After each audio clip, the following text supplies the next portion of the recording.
আচ্ছা, এখানে এই যে ট্রাকিয়া আর লাংস এর এনাটমি যদি আমরা একটু ডিসকাস করি, যে শুরু করার, যেহেতু থোরাসিক সার্জারি রিলেটেডই। এখানে ট্রাকিয়া এটা হচ্ছে মিডলাইন স্ট্রাকচার, এবং এই যে মিডলাইন স্ট্রাকচার থাকে, যদিও এটা ইনফিরিয়রলি কিছু আর্চ অফ অ্যাওর্টার কারণে একটু রাইট সাইডে ডেভিয়েটেড হয়ে থাকে। ইউজুয়ালি লেংথ হচ্ছে 11 থেকে 13 সেন্টিমিটার, কোথাও স্মিথে আছে 10 থেকে 12 সেন্টিমিটার, তো 10 to 12 সেন্টিমিটার লেংথ। আর এই এক্সটেনশনটা এটা শুরু হয় হলো আপনার সার্ভাইকাল 6-7 যে ক্রিকয়েড কার্টিলেজের পরে সার্ভাইকাল 6-7 লেভেলে, আর এক্সটেন্ড করবে হলো থোরাসিক 4-5 লেভেল পর্যন্ত।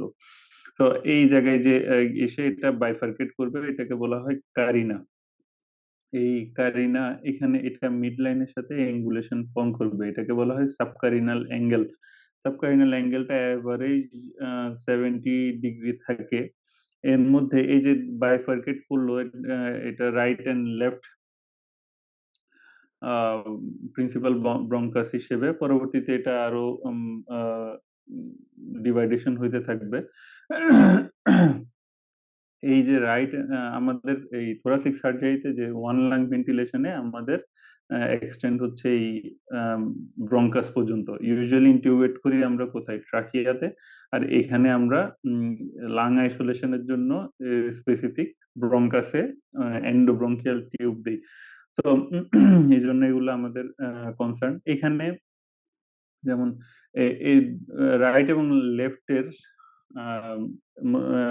যে ডিভাইডেশন, যে ব্রাঞ্চিং হইলো, এই মাঝখানে যে 70 ডিগ্রি, এটা দেখা যায় এই রাইট এবং লেফটের মধ্যে একটু ডিফারেন্স আছে।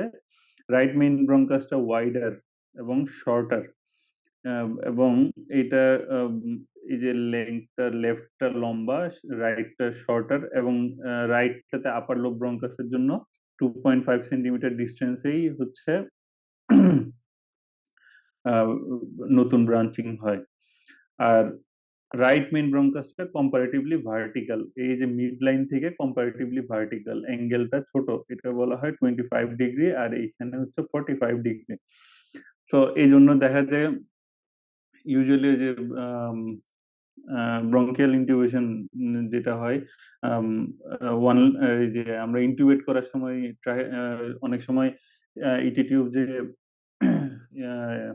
ইয়াতে চলে যায়, ব্রঙ্কাসে চলে যায়, সেটা ইউজুয়ালি রাইট সাইডেই বেশি ঘটে, রাইট সাইডের। সো কারণ এটা মোর ভার্টিক্যাল এবং wider, so tube easily right সাইডে চলে যায়। তো এখন এই যে ট্রাকিয়ার মধ্যে যে 10 থেকে 12 সেন্টিমিটার লেংথ, এটার 5 সেন্টিমিটার থাকে হচ্ছে স্টার্নাল নচের উপরে, এবং বাকি অংশ থাকে স্টার্নাল নচের নিচে। তো এই আচ্ছা, এই আচ্ছা, থোরাসিক 5 লেভেলে গিয়ে এটা যে ভাগ হলো। আচ্ছা, এরপরে আহ, এই যে লাংস এর যে দুইটা লাংস, এগুলো রাইট সাইডে 3টা লোব থাকে, লেফট সাইডে 2টা লোব থাকে। রাইট সাইডের এই যে লোব হলো আপার, মিডল এবং লোয়ার। এগুলোতে আবার সেগমেন্ট থাকে, ব্রঙ্কোপালমোনারি সেগমেন্ট বলা হয়।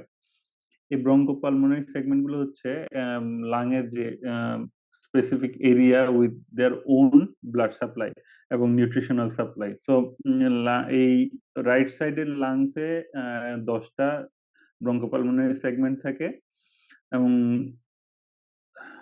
লেফট লেফট সাইডে থাকে 9টা। তো এইগুলো যে এপিক্যাল এন্ড আপার লোবে হচ্ছে 3টা, মিডল লোবে 2টা, লোয়ার লোবে 5টা, এই টোটাল হলো রাইট সাইডে 10টা। এপিক্যাল, এন্টেরিয়র, পোস্টেরিয়র, আর মিডিয়াল, ল্যাটেরাল, এই দুটো মিডলে। এখানে রাইট লোয়ার লোবে এটাও এই যে সুপিরিয়র থাকবে, এরপরে ইনফিরিয়রলি হলো মানে বেজাল হলো 4টা। অ্যান্টেরিয়র পোস্টেরিয়র মিডিয়াল ল্যাটারাল, এগুলো হলো বেজাল। আর একটা তার উপর একটা সুপিরিয়র, কাইন্ড অফ একটা পিরামিডের মতো। আচ্ছা, আপার লোব, এখানে যে রাইট আপার এন্ড মিডল লোবে যে পাঁচটা, এখানে এই একাই পাঁচটা কভার করছে। সো রাইট লেফট আপার লোবে পাঁচটা, লেফট লোয়ার লোবে চারটা। এই রাইট লোয়ার লোবের মতো মিডিয়াল বেজালটা নাই, এখানে মিডিয়াল বেজাল অ্যাবসেন্ট, শুধু ল্যাটারাল বেজাল আছে। সুপিরিয়র অ্যান্টেরিয়র বেজাল, পোস্টেরিয়র বেজাল, আর হচ্ছে ল্যাটারাল বেজাল। আচ্ছা, এখানে আচ্ছা, যে এই লেফট সাইডে যে লিঙ্গুয়াল লোব, লোব বলা হয় অনেক সময়, যে এটা অ্যাকচুয়ালি রাইট মিডল লোবের করেসপন্ড করে, এবং ইউজুয়ালি এটা হচ্ছে আপনার লেফট আপার লোবের পার্ট। আপার লোবে এই যে সুপিরিয়র লিঙ্গুয়াল, ইনফিরিয়র লিঙ্গুয়াল হিসেবে এরা এক্সিস্ট করে। আচ্ছা, এখানে যে ব্রঙ্কোপালমোনারি সেগমেন্ট গুলোর ছবি আছে, একটু কমপ্লেক্স আলটিমেটলি। আচ্ছা, থোরাসিক প্রসিডিউর কি কি করা হয়? ইউজুয়ালি যে লাং ক্যান্সারের জন্য লোবেক্টমি অথবা নিউমোনেক্টমি করা হয়। লোবেক্টমি হচ্ছে একটা লোব কেটে নেওয়া। লোব কি, এই যে রাইট সাইডে তিনটা লোব, লেফট সাইডে দুইটা লোব, টোটাল পাঁচটা লোবের কোনো একটা লোব হলো ডিজিজ লোব, যেটা এটা রিসেকশন করা হবে, এটা হচ্ছে লোবেক্টমি। আর নিউমোনেক্টমি হচ্ছে হোল লাং, এক সাইডের যে ডিজিজ লাং ওটা পুরোপুরি ফেলাই দেওয়া। এছাড়া হলো এমফাইসিমার ক্ষেত্রে, যেহেতু এমফাইসিমাতে কি হয়, লাং লাং স্ট্রাকচারের ডিস্ট্রাকশন হয়ে ইউজুয়ালি অনেক লাং ভলিউম বেড়ে যায়, তো এই ভলিউম রিডাকশন সার্জারি করা হয় এমফাইসিমাতে। এছাড়া অনেক সময় রিজিড ব্রঙ্কোস্কোপি করা হয়, মিডিয়াস্টিনোস্কোপি করা হয়, তারপরে লাং লাং বায়োপসি নেওয়া হয় ক্যান্সার এবং আদার ডিজিজ কন্ডিশনে। Pleurectomy, pleurectomy with bullectomy. Bulla মানে হচ্ছে abnormal dilatation in the lung parenchyma. এই ডাইলেটেড এরিয়া, এই বুলাগুলো অনেক সময় যাদের বুলা থাকে, এদের অনেক সময় স্পন্টেনিয়াসলি রাপচার হয়ে স্পন্টেনিয়াস নিউমোথরাক্স হয়। সো এই জন্য বুলেক্টমি করা হয়। তারপরে হলো এম্পায়েমা। এম্পায়েমা হচ্ছে অ্যাবসেসের, এই যে লাং অ্যাবসেসের ডিকর্টিকেশন, মানে হচ্ছে এটার রিমুভাল। এছাড়াও যে ব্রঙ্কো প্লুরাল ফিস্চুলার ক্লোজার, এইসব হচ্ছে কমন থোরাসিক প্রসিডিউর। এগুলোর মধ্যে আপনার এই যে লোবেক্টমি, নিউমোনেক্টমি আর হচ্ছে লাং ভলিউম রিডাকশন, এগুলোতে লাং টিস্যু লস হয়। সো আলটিমেটলি এই যে আমরা অপারেশন শুরুর আগে যে লাং ভলিউম যা থাকবে, অপারেশন শুরুর পর, অপারেশন শেষ হওয়ার পরে লাং ভলিউমে চেঞ্জ হবে, সেই হিসেবে আমাদের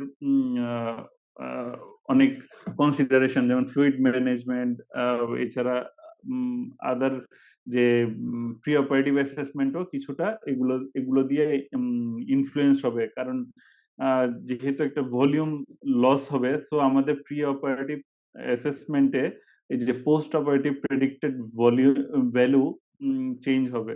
আবার হচ্ছে এই যে পারোপারেটিভ যে ফ্লুইড ম্যানেজমেন্ট, এগুলোতে দেখা যায় হলো ভলিউম ওভারলোড হওয়ার রিস্ক থাকে। যেমন নিউমোনেক্টমি করার পরে আপনার totally right right ventricular load বেড়ে যাবে, অলমোস্ট ডাবল হয়ে যাবে। তো দেখা যাচ্ছে ফেলিওর হওয়ার, হার্ট ফেলিওর, ভলিউম ওভারলোড হয়ে হার্ট ফেলিওর হওয়ার রিস্ক বাড়ে। আদার যে প্রসিডিউর গুলা, ব্রঙ্কোস্কোপি, বায়োপসি, মিডিয়াস্টিনোস্কোপি, ডিকর্টিকেশন, ক্লোজার, এগুলোতে লাং ভলিউম চেঞ্জ হয় না। সো এই তিনটা প্রসিডিউরে স্পেসিফিক্যালি এই অ্যানেস্থেটিক অ্যাসেসমেন্টটা ইম্পর্টেন্ট। আচ্ছা, তো এই যে মেজরিটি থোরাসিক প্রসিডিউরের ফান্ডামেন্টাল অ্যানেস্থেটিক ম্যানেজমেন্টে দুইটা জিনিস হলো আমাদের কনসার্ন। একটা হচ্ছে লাং আইসোলেশন।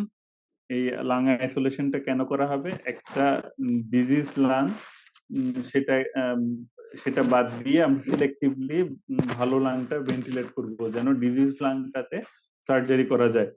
আর এই যে সিলেক্টিভলি যে আমরা লাং আইসোলেট করলাম, এখন সেটা তো ভেন্টিলেট করতে হবে, এই ওয়ান লাং ভেন্টিলেশন, এইটা হলো আমাদের কনসার্ন। তো থোরাসিক প্রসিডিউর গুলোর মধ্যে একটা হলো লাং আইসোলেশন করার জিনিসপত্রগুলা, এগুলা হলো কনসার্ন, এইটার প্লেসমেন্ট একটা কনসার্ন, করার পরে ভেন্টিলেশনটা কন্টিনিউ করাটা হলো একটা কনসার্ন।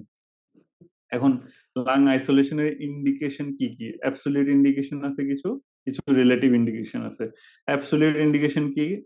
এই যে ভালো লাংকে প্রোটেক্ট করার জন্য যদি আদার সাইডে কোনো প্যাথোলজি থাকে, যেমন ম্যাসিভ হ্যামোরেজ, তারপর হচ্ছে এম্পাইমা বা অ্যাবসেস, এগুলোর ক্ষেত্রে যদি একটা এক সাইডে ডিজিজ কন্ডিশন থাকে, তো ভালো লাংটাকে প্রোটেক্ট করার জন্য আমরা লাং আইসোলেট করতে পারি। এছাড়া যদি কোনো মেজর এয়ার লিক থাকে লাংসে, যেমন হচ্ছে ফিস্চুলা, আপনার ট্রাকিও ব্রঙ্কিয়াল ট্রমার কারণে, বা কোনো সার্জারির কারণে, যেমন ব্রঙ্কিয়াল স্লিপ রিসেকশন, তো এগুলোতে যদি মেজর এয়ার লিকের রিস্ক থাকে বা প্রেজেন্স থাকে, সেক্ষেত্রে ভেন্টিলেশনটা যেন আনহ্যাম্পার্ড হয়, সেজন্য আমরা লাং আইসোলেট করে ভালো লাংটাকে সিলেক্টিভলি ভেন্টিলেট করতে পারি। আর এছাড়া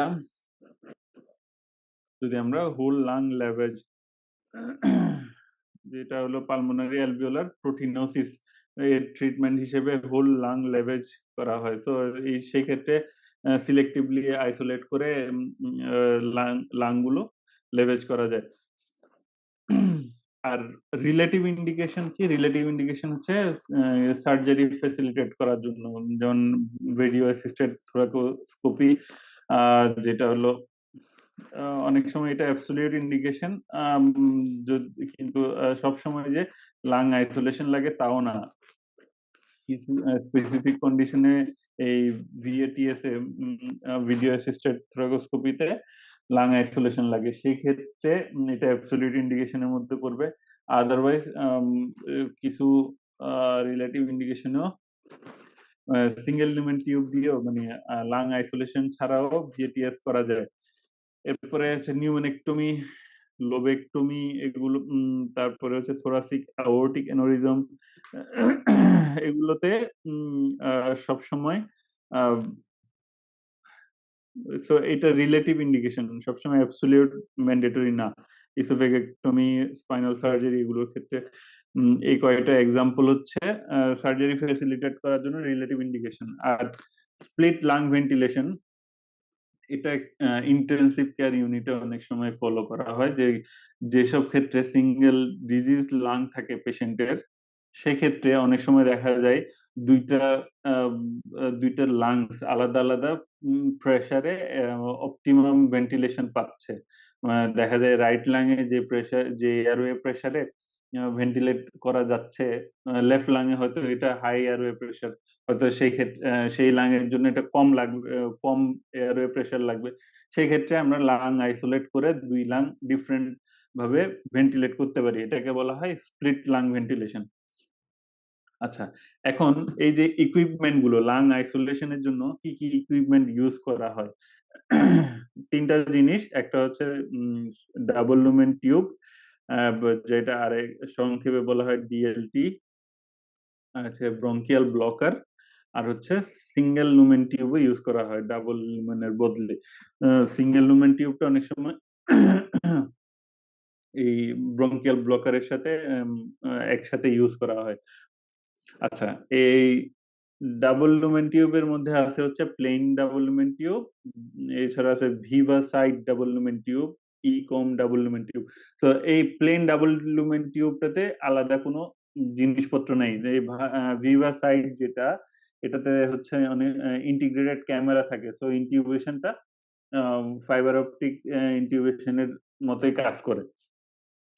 এরপরে হচ্ছে ইকম ডিএলটি, ইকম ডেভেলপমেন্ট টিউব, এরা এখানে হচ্ছে কিছু ইলেকট্রোড ইন্টিগ্রেটেড থাকে, এই কারণে হচ্ছে বায়ো ইম্পিডেন্স মাপা যায়। আর ফলে এর মাধ্যমে কার্ডিয়াক আউটপুট মাপারও স্কোপ হয়। এরপর আছে ব্রঙ্কিয়াল ব্লকার গুলোর এক্সাম্পল আমি পরে দিচ্ছি। এই আর সিঙ্গেল লুমেন টিউবের মধ্যে আছে ইউনিভেন টিউব, এন্ডোব্রঙ্কিয়াল টিউব আছে, ইটি টিউব, নর্মাল ইটি টিউব যেটা হলো ব্রঙ্কাসের মধ্যে আমরা অ্যাডভান্স করে দিতে পারি। তো এন্ডোব্রঙ্কিয়াল টিউব এটা নর্মাল এন্ডোট্রাকিয়াল টিউবের চেয়ে একটু ডিফারেন্ট। ইউজুয়ালি এই সবগুলো টিউবের নর্মালি আমরা ইটি টিউবে কি থাকে, বেভেল এরিয়া থাকে, এগুলো সবগুলাতে হচ্ছে টিপ কিন্তু কোনো বেভেল থাকে না। এই টিউব গুলো সিঙ্গেল লুমেন টিউব বলেন আর ডাবল লুমেন টিউব বলেন সবগুলোতেই সেম। এই যে যেটা বললাম এখানে প্লেন, কোনো বেভেল, বেভেল মানে কি ট্রাঙ্কেটেড এরিয়া, কোনো বেভেল থাকে না। আচ্ছা, এই ডাবল লুমেন টিউব গুলোর মধ্যে আরো প্লেন ডাবল লুমেন টিউবে কিছু ওল্ড ফ্যাশন টাইপ ছিল, যেটা হচ্ছে কারিনাল হুক বলে, যেটা হলো আপনি ইনটিউবেট করলে আহ, এই টিউবটা জাস্ট আহ, যে ওপেনিং, যে যে ওপেনিং এটার জাস্ট প্রক্সিমালি একটা হুকের মতো থাকে, এটাকে বলে কার্ডিনাল হুক। সো আপনি যখন আম, এই টিউবটা প্রসিড করবেন সিঙ্গেল স্পেসিফিক ব্রঙ্কাসে, এই হুক দিয়ে সে কারিনাতে আটকে যাবে। সো আলটিমেটলি সে একটা মেজার্ড লেংথের বেশি যাইতে পারবে না। এইটা আগে ছিল, এখন অ্যাকচুয়ালি এই জিনিস ইউজ করা হয় না। কার্লেন্স টিউব আর হচ্ছে হোয়াইট টিউব, কার্লেন্স এবং White. Carlens, lens, L for Carlens, L for left side, এটা কিন্তু শুধু লেফট সাইডেড ছিল, আর হোয়াইটটা ছিল রাইট সাইডেড। তো হোয়াইট ইজ রাইট, আর কার্লেন্স হচ্ছে লেফট। আর কার্ডিনাল হুক ছাড়া এটা বলা হয় Robert Shaw double lumen tube. Robert Shaw tube এইটাই, এটাই হলো Robert Shaw double lumen tube. আমি উম, আহ, এটা দুই দুই ধরনের হইতে পারে, right sided and left sided দুইটাই হইতে পারে। তো এই এই রবার্ট শ টিউবটা প্রিভিয়াসলি এটা রাবার মেড ছিল, এখন এটা পিভিসি, পলিভিনাইল ক্লোরাইড।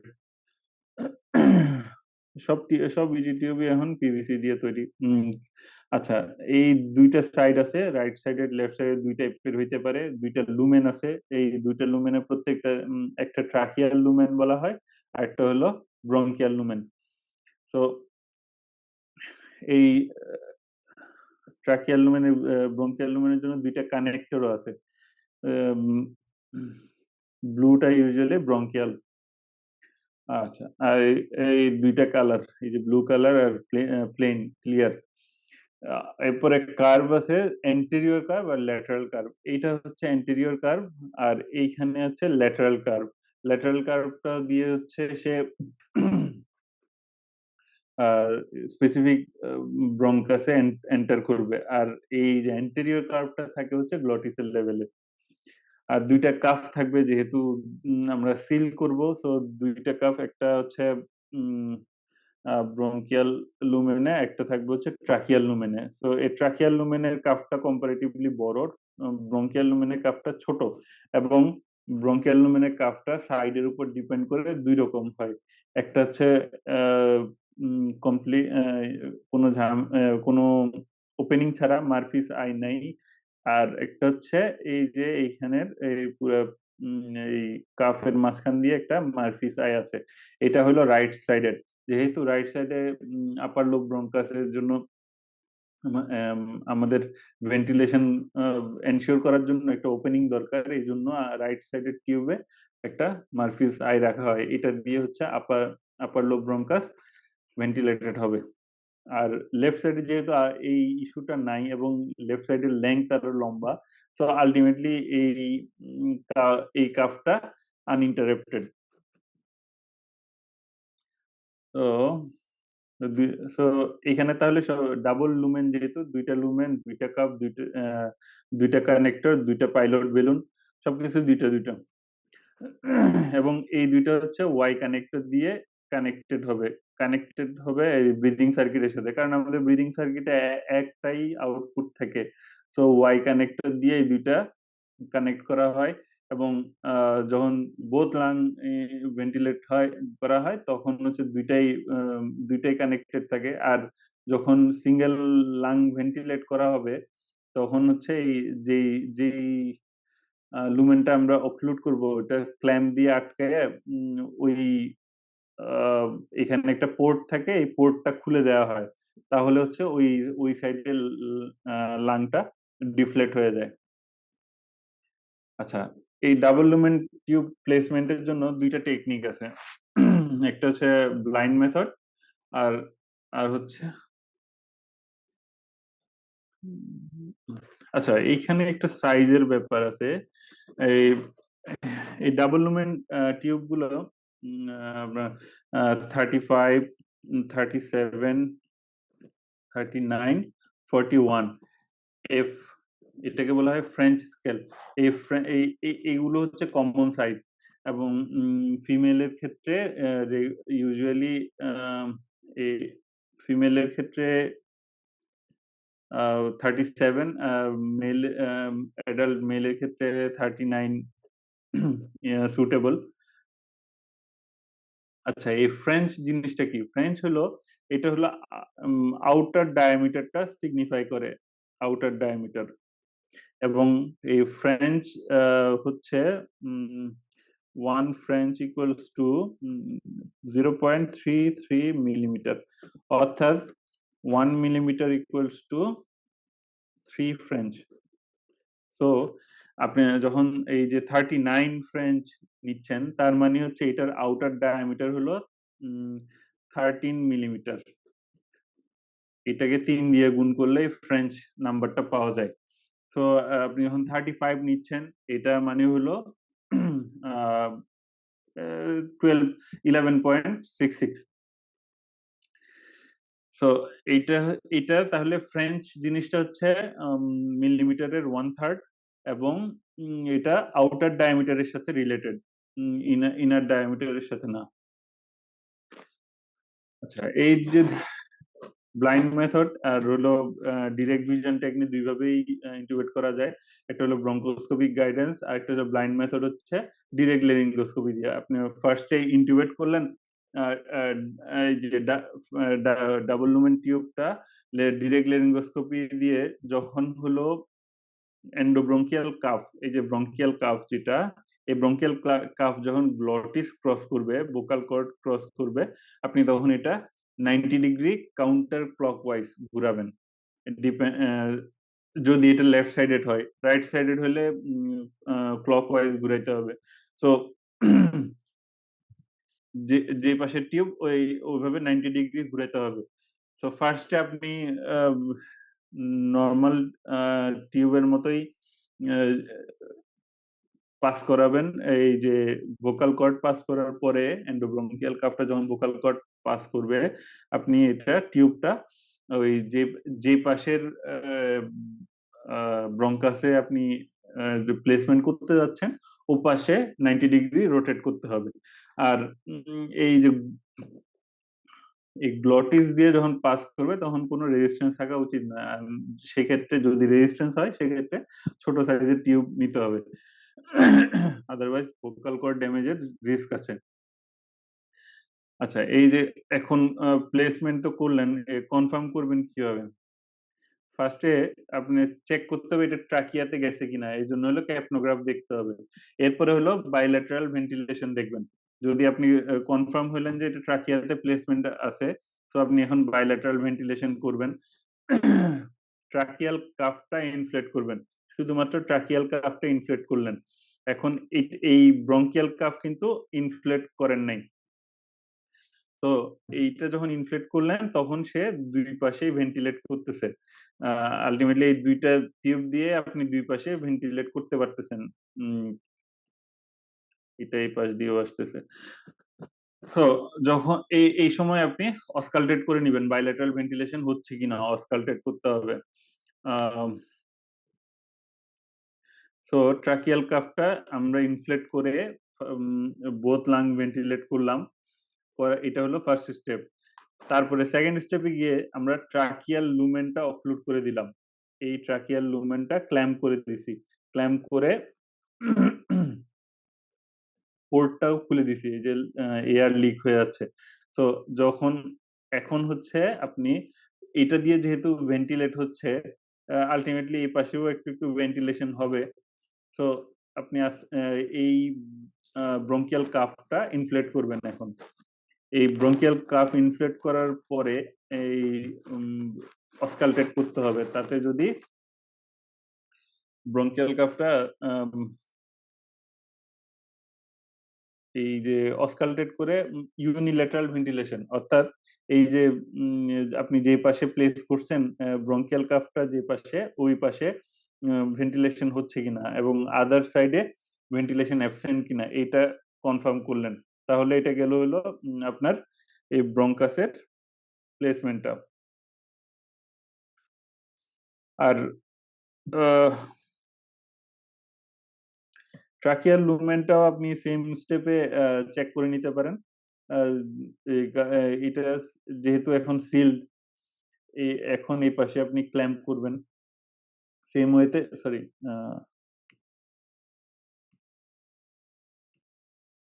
এখানে ক্ল্যাম্প করলেন আর এই পাশে পোর্ট খুলে দিলেন। তাহলে কি হবে, ব্রঙ্কিয়াল লুমেন যে পাশে, এন্ডোব্রঙ্কিয়াল টিউব যে পাশে, ওই ওই পাশটা ডিফ্লেট হয়ে যাবে, ওই পাশে ভেন্টিলেশন হবে না। আপনি এখন এই ট্রাকিয়াল লুমেন দিয়ে ভেন্টিলেট করতেছেন, তাহলে তাইলে এইটা দিয়েও আপনি কনফার্ম হয়ে নিলেন ইউনিল্যাটারাল ভেন্টিলেশন। তাইলে ফার্স্টে বাইল্যাটারাল ভেন্টিলেশন, এরপরে ইউনিল্যাটারাল। ইউনিল্যাটারাল মধ্যে ফার্স্টে চেক করলেন ব্রঙ্কিয়াল টিউব, দেন চেক করলেন ট্রাকিয়াল টিউব। এই হলো 3 স্টেপ। তবে সবার আগে আপনার চেক করতে হবে ক্যাপনোগ্রাফ।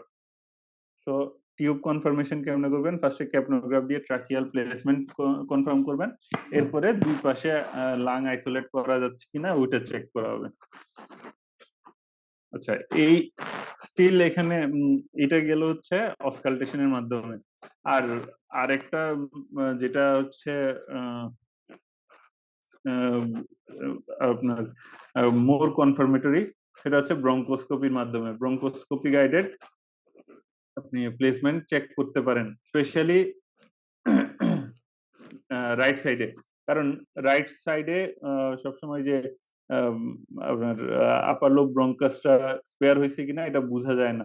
এই জন্য হচ্ছে রাইট সাইডে প্লেসমেন্টে ব্রঙ্কোস্কোপি গাইডেড কনফার্মেশনই মোর প্রেফারেবল।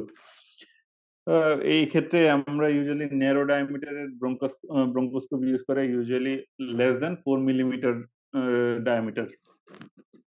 আমরা ওই ট্রাকিয়াল লুমেন এক্সামিন করব, ব্রঙ্কিয়াল লুমেন এক্সামিন করব, এটা আলাদা আলাদা করে। এখন প্রবলেম কি হইতে পারে, এই যে মেল পজিশন হইতে পারে।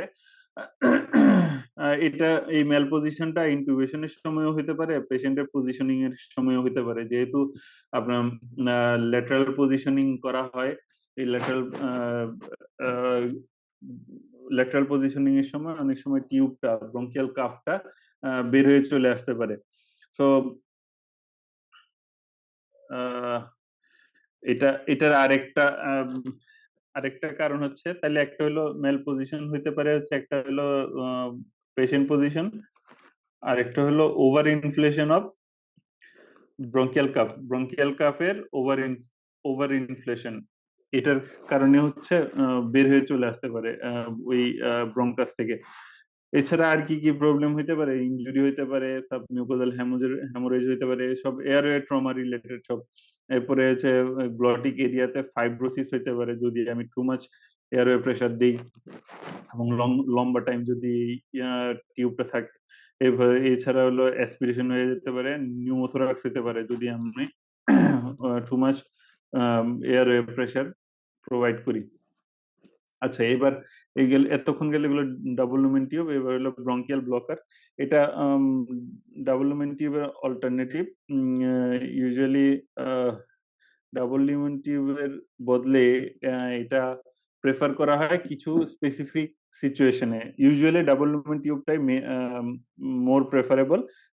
কিছু ডিফিকাল্ট এয়ারওয়ে সিচুয়েশনে, যেখানে হচ্ছে এওয়েক ইন্টিউবেশন করা লাগে, সেই সব ক্ষেত্রে সিঙ্গেল লুমেন টিউবের সাথে ব্রঙ্কিয়াল ব্লকার দিয়ে লাং আইসোলেশন করা হয়।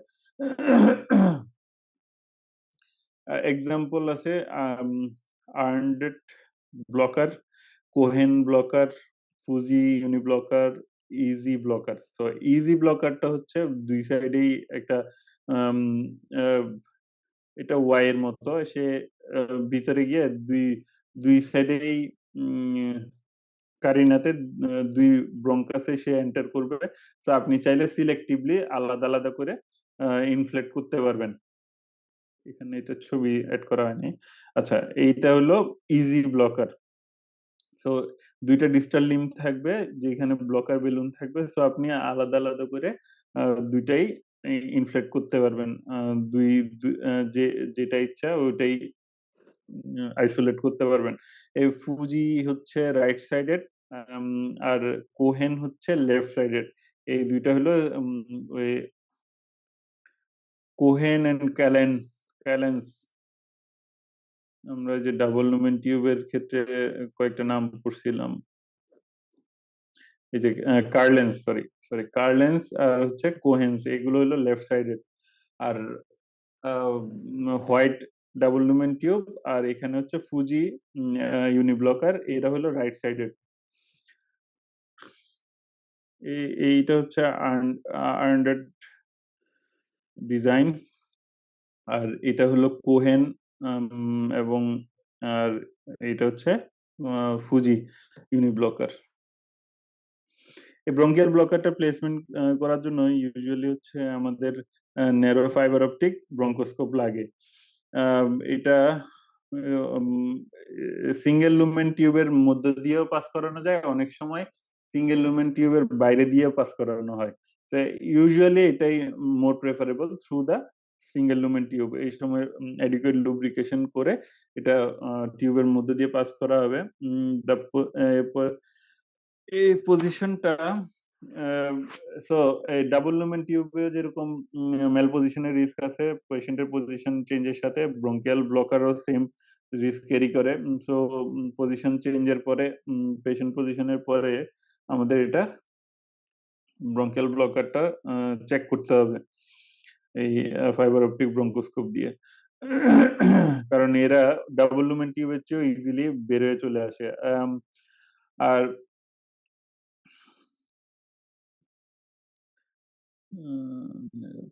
আচ্ছা, এখানে এখানে ক্ষেত্রে কি হয়, অনেক সময় অনেক ব্রঙ্কিয়াল ব্লকারে একটা সেন্ট্রাল ন্যারো চ্যানেল থাকে।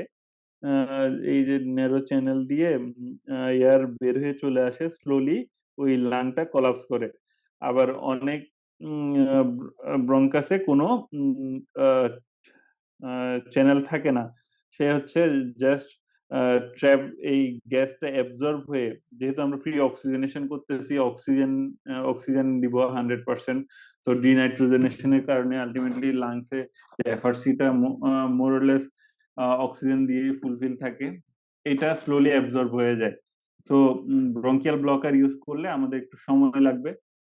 যদি এটার কোনো সেন্ট্রাল চ্যানেল না থাকে সেক্ষেত্রে অ্যাবজর্পশনের জন্য সময় লাগে। আর যদি অনেকগুলোতে সেন্ট্রাল চ্যানেল থাকে, সেই সেন্ট্রাল চ্যানেলের মধ্যে দিয়ে লিক করে চলে আসে।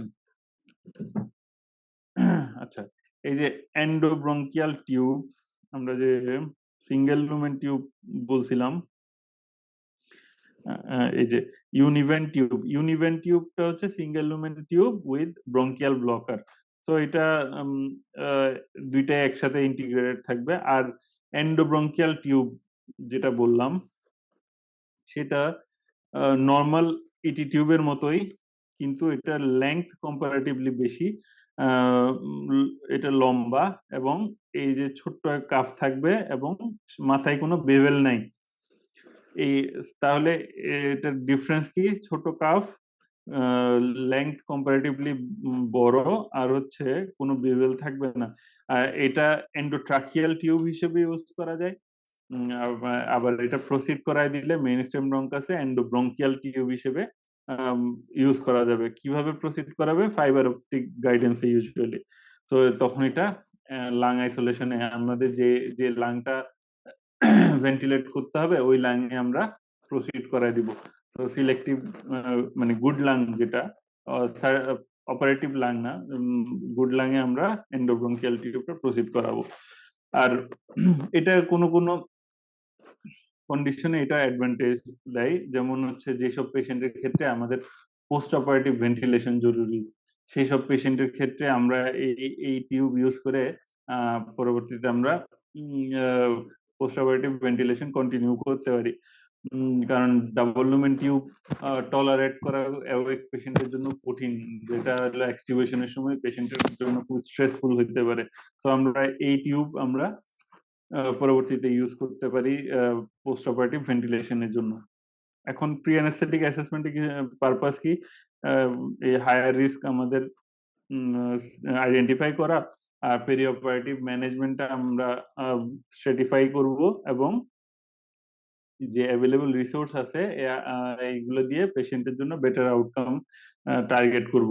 সো প্রি অ্যানেস্থেটিক অ্যাসেসমেন্টে অ্যাজ ইউজুয়াল হিস্ট্রি নিতে হবে। হিস্ট্রিতে এজ খুব ইম্পর্টেন্ট, কারণ এইজের সাথে মর্টালিটি রিলেটেড, যত বেশি বয়স মর্টালিটি রেট বাড়ে।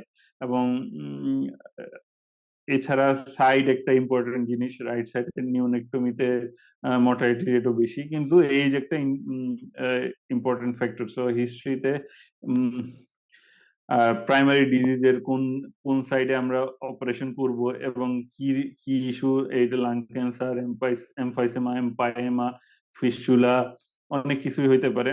এগুলোর ডিটেল হিস্ট্রি নিতে হবে। কনকমিটেন্ট মেডিকেল কন্ডিশন কি আছে এগুলো জানতে হবে। এগুলোর জন্য মেডিকেশন, অথবা এই যে প্রাইমারি ডিজিজের জন্য পেশেন্ট কোনো কেমোথেরাপি, রেডিওথেরাপি নিছে কিনা, এগুলোর হিস্ট্রি, প্রিভিয়াস সার্জারি এবং এটার অ্যানেস্থেটিক হিস্ট্রি, এগুলোর সাথে পেশেন্টের কোনো অ্যালার্জি আছে কিনা, সোশ্যাল হ্যাবিট, ডেন্টাল হিস্ট্রি।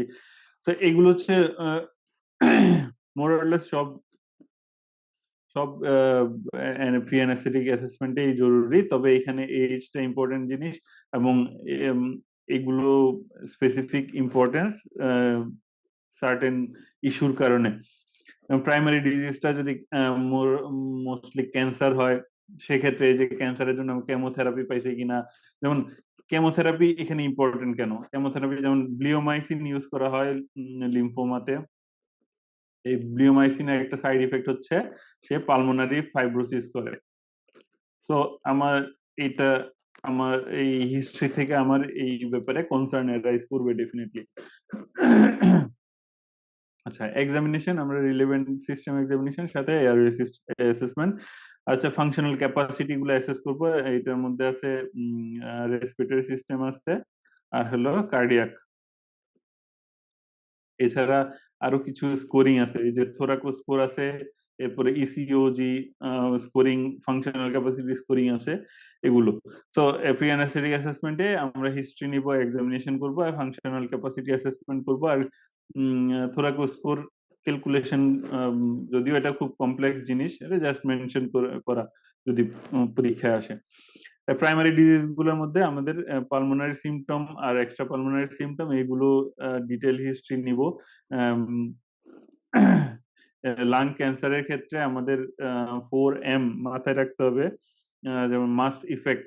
যদি কোনো এই লাং ক্যান্সারটা মাস ইফেক্ট ক্রিয়েট করে, সেক্ষেত্রে অবস্ট্রাকটিভ নিউমোনিয়া থাকতে পারে, lung abscess, superior vena cava syndrome, tracheobronchial distortion, যেগুলো ইনটিউবেশনে আমার কনসার্ন হবে, Pancoast syndrome, recurrent laryngeal nerve injury থাকতে, নার্ভ ইনভলভমেন্ট হইতে পারে, চেস্ট ওয়াল মিডিয়েশন এক্সটেনশন থাকতে পারে এইসব।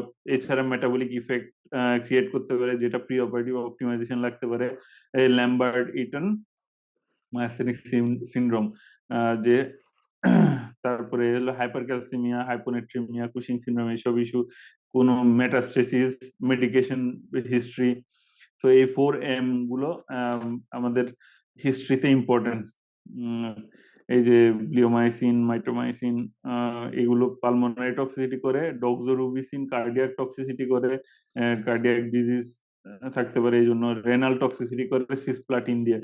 তো এইসব কেমোথেরাপি এজেন্ট দিয়ে এইসব স্পেসিফিক অর্গান ডিসফাংশন থাকতে পারে। আচ্ছা, তাহলে কনকমিটেন্ট ডিজিজ তাহলে কি, cardiac disease, respiratory disease, renal dysfunction. তো রেসপিরেটরি সিওপিডি থাকতে পারে, ফাইব্রোসিস থাকতে পারে,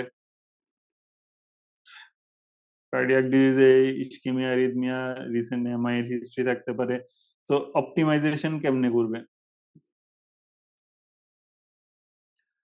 অপটিমাইজেশনের ক্ষেত্রে কার্ডিওভাস্কুলার রিস্ক ফ্যাক্টর গুলো ক্যাটাগরাইজেশনের জিনিস আছে, এগুলো ইভালুয়েশন করতে হবে, হিস্ট্রি, ইসিজি। ইউজুয়ালি সব পেশেন্টে, যেহেতু এই থোরাসিক সার্জারি পেশেন্ট গুলা ইউজুয়ালি ওল্ড এজে থাকে, ওল্ড এজের পেশেন্ট হয়, তাদের ক্ষেত্রে ইসিজি সব পেশেন্টে করা উচিত। আর ইসিজি তে কোনো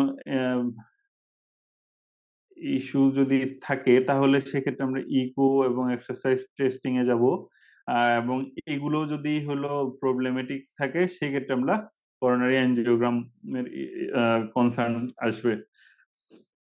এছাড়া যে যে যেসব মেডিকেশন, যে এরিথমিয়া, ইসকিমিয়া, এগুলোর জন্য যে মেডিকেশন গুলো হয় বা এগুলো কন্টিনিউ করতে হবে।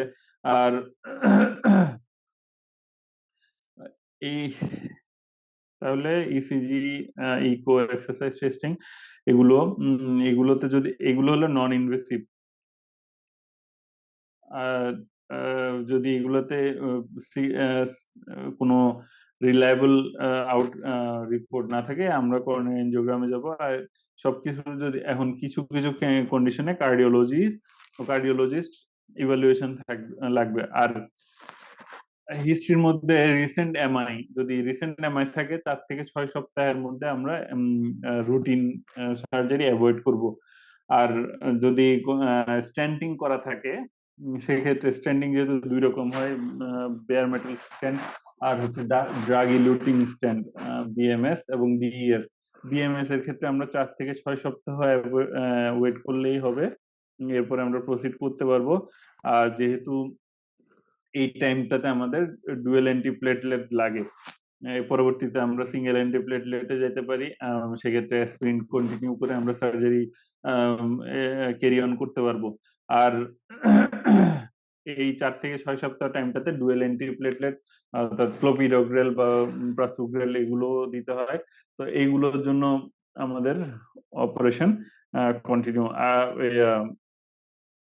ডিলে করাটা উচিত, নন আর্জেন্ট সার্জারি। আর রিসেন্ট এমআই হলে নন আর্জেন্ট সার্জারি অবশ্যই অবশ্যই 4 থেকে 6 সপ্তাহ ওয়েট করতেই হবে, 3 মাসও বলে অনেক সময়, কিন্তু অ্যাটলিস্ট 4 থেকে 6 সপ্তাহ, 1 থেকে 1.5 মাস। আর 12 সপ্তাহ লাগবে ড্রাগ ইলুটিং স্টেন্টের ক্ষেত্রে। আচ্ছা। আর কার্ডিওলজি ইভ্যালুয়েশনটা কবে লাগবে? প্রি অপারেটিভ কন্ডিশনে কার্ডিওলজিস্টের কাছে আপনি কখন রেফার করবেন?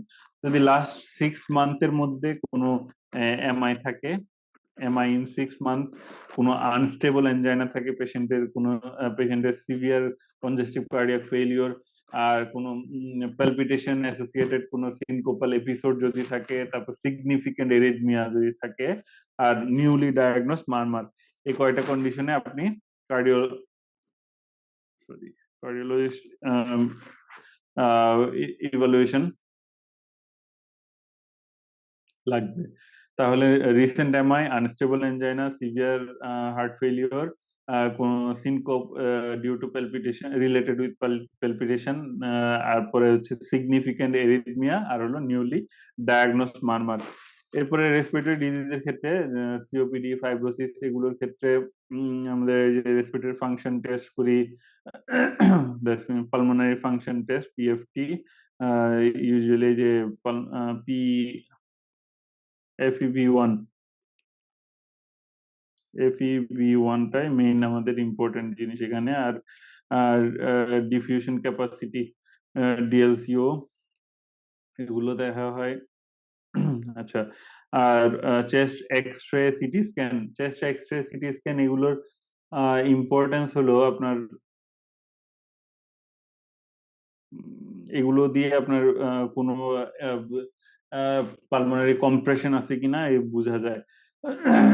কোন লেভেলে এক্স রে দিয়ে সবসময় এডিকুয়েটলি প্রিসাইজ সাইজ এবং লেভেল বোঝা যায় না, এই জন্য সিটি স্ক্যান লাগে, চেস্ট সিটি।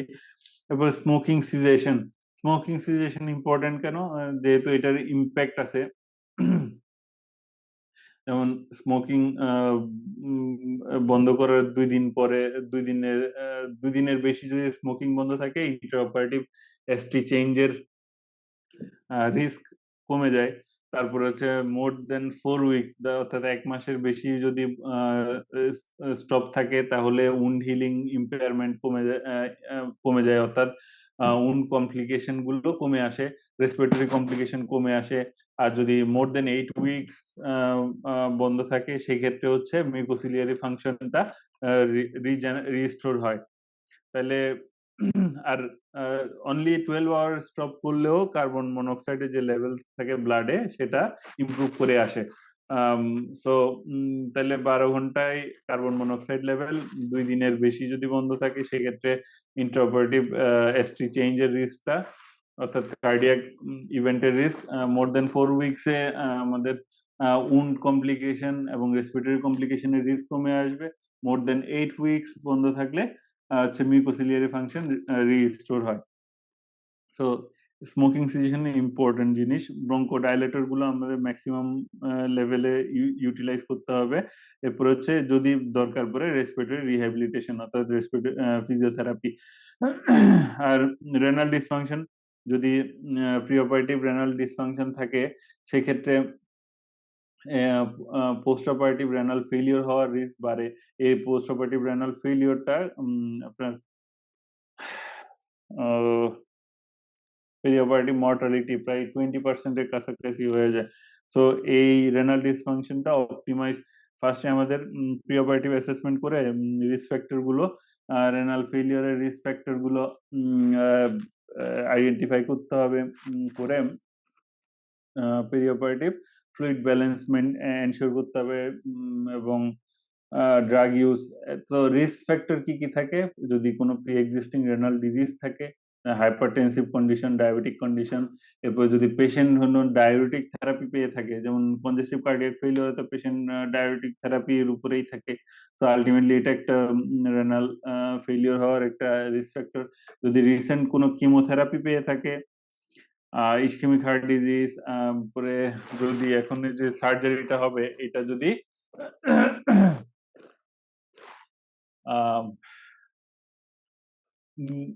যদি এই যে সার্জারি হবে, নিউমোনেক্টমির ক্ষেত্রে এই রিস্কটা বেশি। আচ্ছা, যদি প্রি অপারেটিভ দরকার পড়ে, আমাদের ডায়ালিসিসও করা লাগতে পারে।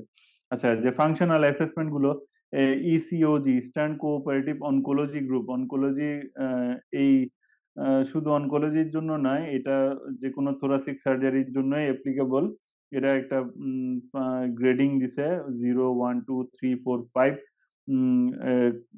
তাদের পেশেন্টের পারফরমেন্স স্ট্যাটাস এর উপর ডিপেন্ড করে। আর এছাড়া আছে আর আছে হচ্ছে থোরাকোস্কোর। এই যে থোরাকোস্কোর, থোরাসিক সার্জারি স্কোরিং সিস্টেম এইটার নাম। এটা অ্যারাউন্ড 9 পয়েন্ট সামথিং ভ্যালু আসে সব যোগ করলে। এর মধ্যে অনেকগুলো পয়েন্ট, অ্যাকচুয়ালি এগুলো মনে রাখা খুবই ডিফিকাল্ট, মনে থাকবেও না। আপনারা জাস্ট পরীক্ষায় থোরাকোস্কোর অ্যাসেসমেন্ট লিখলেই হবে। এর মধ্যে যেমন এই 1, 2, 3, 4, 5 অনেকগুলো নাম্বারিং আছে। আচ্ছা, রেসপিরেটরি ফাংশনাল অ্যাসেসমেন্ট আর কার্ডিয়াক ফাংশনাল অ্যাসেসমেন্ট, এইগুলো হচ্ছে খুব ইম্পর্টেন্ট। রেসপিরেটরিতে হচ্ছে FEV1 আমাদের চেক করতে হবে স্পাইরোমেট্রি দিয়ে। তারপর হচ্ছে ডিফিউজিং ক্যাপাসিটি অফ কার্বন মনোক্সাইড, এগুলো পার্সেন্টেজ হিসেবে ক্যালকুলেট করা হয়। ইউজুয়ালি এই যে FEV1, এটা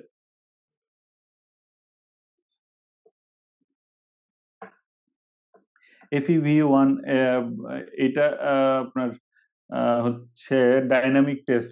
পালমোনারি ফাংশন টেস্টের মধ্যে কয়েকটা ডাইনামিক টেস্ট আছে, যেমন FEV1, যেটা ফুল মিনিং হচ্ছে force expiratory volume in first second. এরপর হচ্ছে force vital capacity, peak expiratory flow rate, expiratory flow volume curve, এগুলো মধ্যে শুধু এইটাই আমাদের ফাংশনাল অ্যাসেসমেন্টের জন্য এখানে ইম্পর্টেন্ট। আর ডিফিউশন ক্যাপাসিটি, এটা অ্যালভিওলার ডিফিউশন মেজার করা। এরপরে হচ্ছে আর আছে হলো ভেন্টিলেশন পারফিউশন। সিন্টিগ্রাফি, এটাও ইউজ করা যায়। তো এই তিনটা হচ্ছে রেসপিরেটরি ফাংশন অ্যাসেসমেন্ট। এর মধ্যে এইগুলো থেকে এই FEV1 দিয়ে বা আমরা, আচ্ছা, নর্মাল FEV1 ভ্যালু হচ্ছে মোর দেন 80% থাকে, মোর দেন 80% অফ দা FVC। সো এখন যদি আমরা এখন ক্যালকুলেট, এইগুলো দিয়ে আমরা post operative predicted post operative value বলা হয়, যেমন predicted post operative FEV1, predicted post operative DLCO, অর্থাৎ ডিফিউজিং ক্যাপাসিটি। এই প্রেডিক্টেড পোস্ট অপারেটিভ এটা আমরা কিভাবে ক্যালকুলেট করব? নর্মালি হচ্ছে 19টা ব্রঙ্কোপালমোনারি সেগমেন্ট আমরা বলছি। সো FEV1 ধরেন মেলে অ্যারাউন্ড থাকে 4 লিটার, ফিমেলে হয় হচ্ছে 3.5 লিটার, যেটা হচ্ছে ফোর্স ভাইটাল ক্যাপাসিটি অ্যারাউন্ড 80%।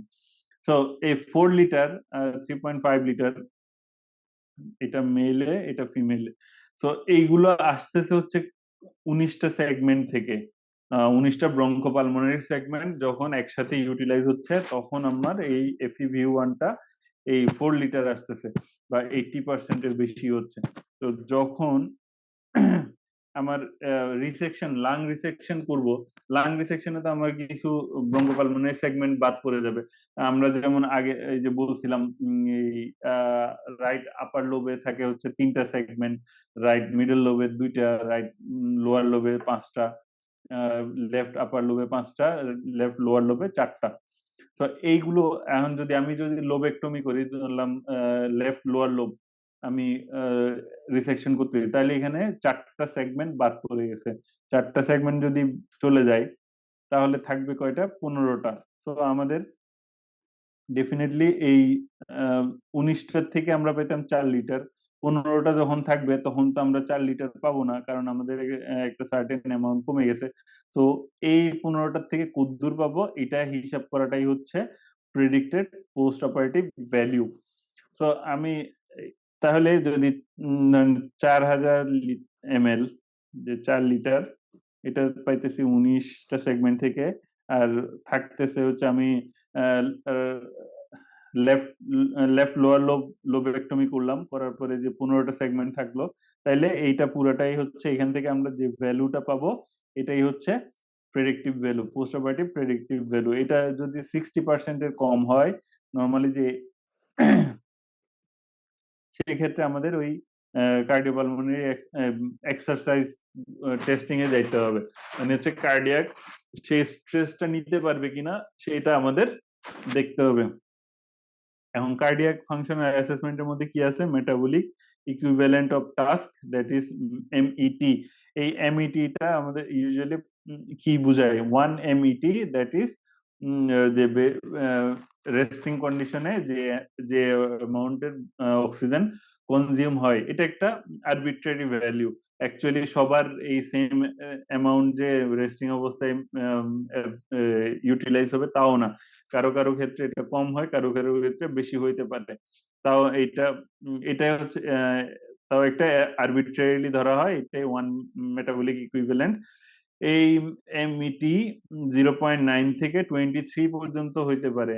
যত বাড়বে তার মানে হচ্ছে তার স্ট্রেনুয়াস অ্যাক্টিভিটি করার এবিলিটি তত বেশি।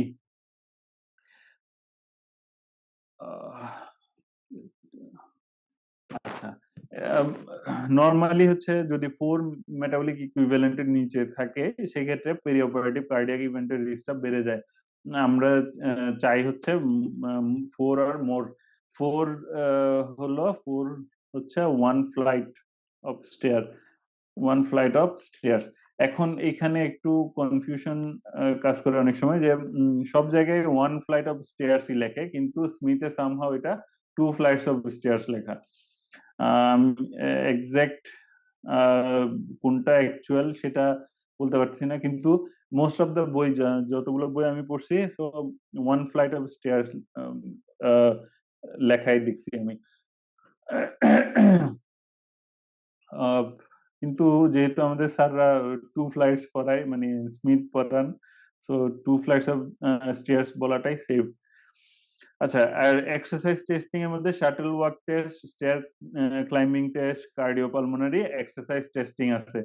এই কার্ডিওপাল এই শাটল ওয়াক টেস্ট হচ্ছে একটা 10 মিটার লেন্থের সেট, 25 বার এটা আপনি যাবেন আবার আসবেন, যাবেন আসবেন, এই যদি 25 বার লিস্ট কমপ্লিট করতে না পারেন, তার মানে হচ্ছে আপনার পেরি অপারেটিভ হাই রিস্কে আছেন কার্ডে। তো দ্যাট মিনস 10 মিটার যেহেতু 25 বার মানে হচ্ছে 250 মিটার। আর লো রিস্ক যদি এটা 40 বার করতে পারেন, অর্থাৎ 400 মিটার। এটা মডারেট রিস্কের ক্ষেত্রে এটা রিকমেন্ডেড। আর আর স্টেয়ার ক্লাইম্বিং, এই দুইটা হচ্ছে আপনার কোনো হাই টেকনোলজি লাগে না, এটা হলো আপনি উইদাউট এনি ইকুইপমেন্ট। কিন্তু যখন যখন আপনি কার্ডিওপালমোনারি এক্সারসাইজ টেস্টিং করবেন, সেটা স্পেশাল ইকুইপমেন্ট লাগবে, যেহেতু মনিটর করবে। আহ, এখানে দুইটা জিনিস আমরা মনিটর করব, যে পিক অক্সিজেন কনজাম্পশন আর হচ্ছে অ্যানারোবিক থ্রেশহোল্ড। এখানে পিক অক্সিজেন কনজাম্পশন কি জিনিস? পিক অক্সিজেন কনজাম্পশন হচ্ছে আহ, যে কোনো নর্মাল মানুষের ক্ষেত্রে যখন আমরা এক্সারসাইজ করব, এই অক্সিজেন কনজাম্পশনটা লিনিয়ারলি বাড়তে থাকবে। Normal resting condition oxygen consumption কত? 3.5 ml/kg/মিনিট। যখন এটা বাড়তে থাকবে এক্সারসাইজ করব, সরি, সো যখন বাড়তে বাড়তে একটা সার্টেন কনজাম্পশন লেভেলে যাওয়ার পরে পেশেন্ট আর এই এক্সারসাইজ কন্টিনিউ করতে পারবে না, অথবা কিছু কার্ডিয়াক অ্যাডভার্স ইফেক্ট শো করবে, যেটা ইসিজি দিয়ে আমরা ট্রেসিংটা বুঝতে পারবো, যেমন এসটি সেগমেন্ট চেঞ্জ হতে পারে। তো এই এই যে কাট অফ ভ্যালুটা অ্যাচিভ হলো, অর্থাৎ হলো পেশেন্ট যখন আর কন্টিনিউ করতে পারতেছে না, অথবা তার এসটি সেগমেন্ট চেঞ্জ হয়েছে, এইটাকে বলা হয় তার peak oxygen consumption value. Normally এটা 25 থেকে 40 হয়, 25 থেকে 40 ml/kg/মিনিট। যদি হলো 15-এর কম হয়, তাহলে 15 ml/kg/মিনিট, তাহলে এটা peri operative high risk complication হইতে পারে, কার্ডিয়াক কমপ্লিকেশন। সো এটা হলো পিক অক্সিজেন কনজাম্পশন। আর অ্যানারোবিক থ্রেশহোল্ড কি জিনিস? অ্যানারোবিক থ্রেশহোল্ডটা এখানে আমাদের খুব বেশি জরুরি না, স্টিল আমি একটু বলে দিই।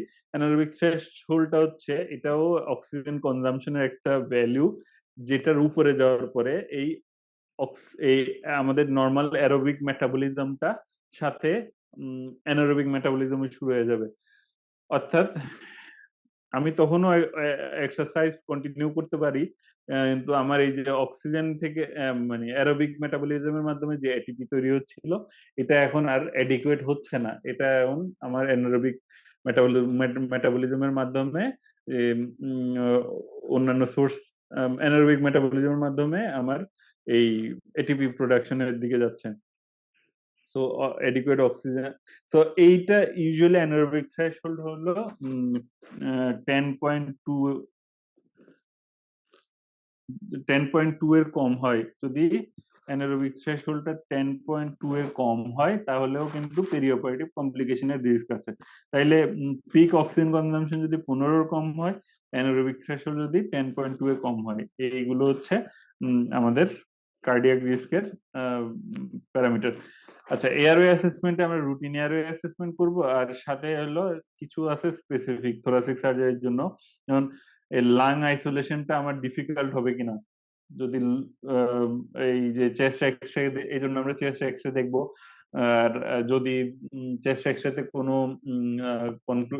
ক্লিয়ার বা কনফিউশন থাকে, বা যে কোনো মাস থাকে, ইন্ট্রাথোরাসিক মাস, সেক্ষেত্রে আমরা সিটি স্ক্যান করব। আর এই একটা হলো ডিফিকাল্ট লাং আইসোলেশন, আর একটা হলো ডিস্যাচুরেশনের রিস্ক। আচ্ছা, এই রিস্কটা কখন কখন বেশি হয়? এই যেমন হচ্ছে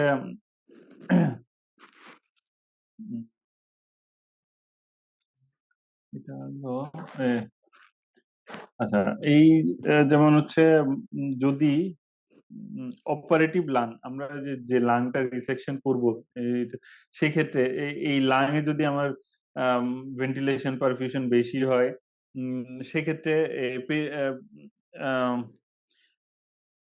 পারোপারেটিভ ডিস্যাচুরেশন, অর্থাৎ যখন আমি হচ্ছে আহ, আহ, এই যে good lung good lung isolate করব, যে সেখানে যখন ওয়ান লাং ভেন্টিলেশন শুরু করব, যেহেতু হায়ার প্রপোর্শনটাই হচ্ছে আমার অপারেটিভ লাংয়ে অর্থাৎ ডিজিজ লাংয়ে, তো গুড লাং যখন আইসোলেট করব তখন ডিস্যাচুরেশন হওয়ার রিস্ক বাড়বে।